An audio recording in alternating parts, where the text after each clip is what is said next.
दीदी, हमें कैसे एक आदर्श पत्नी बनना है? आज आप वचन के द्वारा हम सबको बताइए। हाँ बहन, ज़रूर।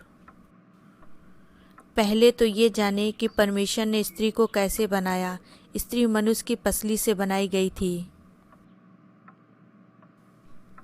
यानी स्त्री अपने पति से अलग नहीं है, ये उसी के अंग का हिस्सा है। और परमेश्वर ने स्त्री को पुरुष को सहायक के रूप में दिया है ताकि हम उसकी सहायता कर सकें। ये हम उत्पत्ति 2 के 18 में देखते हैं। फिर यहोवा परमेश्वर ने कहा, आदम का अकेला रहना अच्छा नहीं, मैं उसके लिए एक ऐसा सहायक बनाऊंगा जो उससे मेल खाए। हम दोनों को मिलकर एक दूसरे की सहायता करनी है।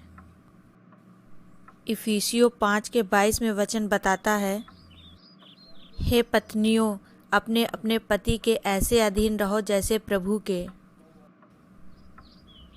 वचन हमें बताता है कि हमें अपने पति के अधीन रहना है। जो भी जीवन में निर्णय ले, एक साथ मिलकर लें। अगर पति गलत निर्णय ले रहे हैं तो हमें प्रभु से प्रार्थना करनी है कि प्रभु, हमारे जीवन में मेरी नहीं प्रभु तेरी योजना पूरी हो। अगर हम वचन के अनुसार अपना जीवन जीते हैं तो प्रभु हमारी हर परिस्थिति में मदद करता है, क्योंकि वो उसे अच्छा लगता है। कुलुस्सियों 3 के 18 में वचन कहता है, हे पत्नियों, जैसे प्रभु में उचित है वैसा ही अपने अपने पति के अधीन रहो। यहाँ पर वचन कहता है प्रभु में उचित है, यानी वही बातें माननी है जो सही हैं, और जो गलत हैं उसके लिए हमें लड़ाई नहीं करनी है। बस निरंतर प्रार्थना करना है उन बातों के लिए जो प्रभु की आज्ञाओं के विपरीत हैं। प्रभु मदद करता है। स्त्री को अपनी योग्यता पर या अपने रूप पर घमंड नहीं करना है, अपने पति के अधीन रहना है। तुम्हारा स्वभाव व चाल चलन देखकर वो खिंचेगा और उसके अंदर से बुराइयां निकलने पाएंगी।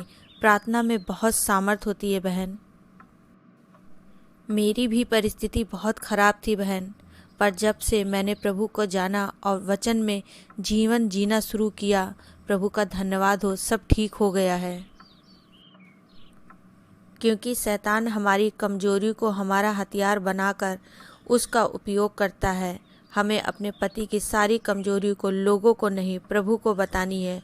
वो उसको सही करेगा, लोग नहीं।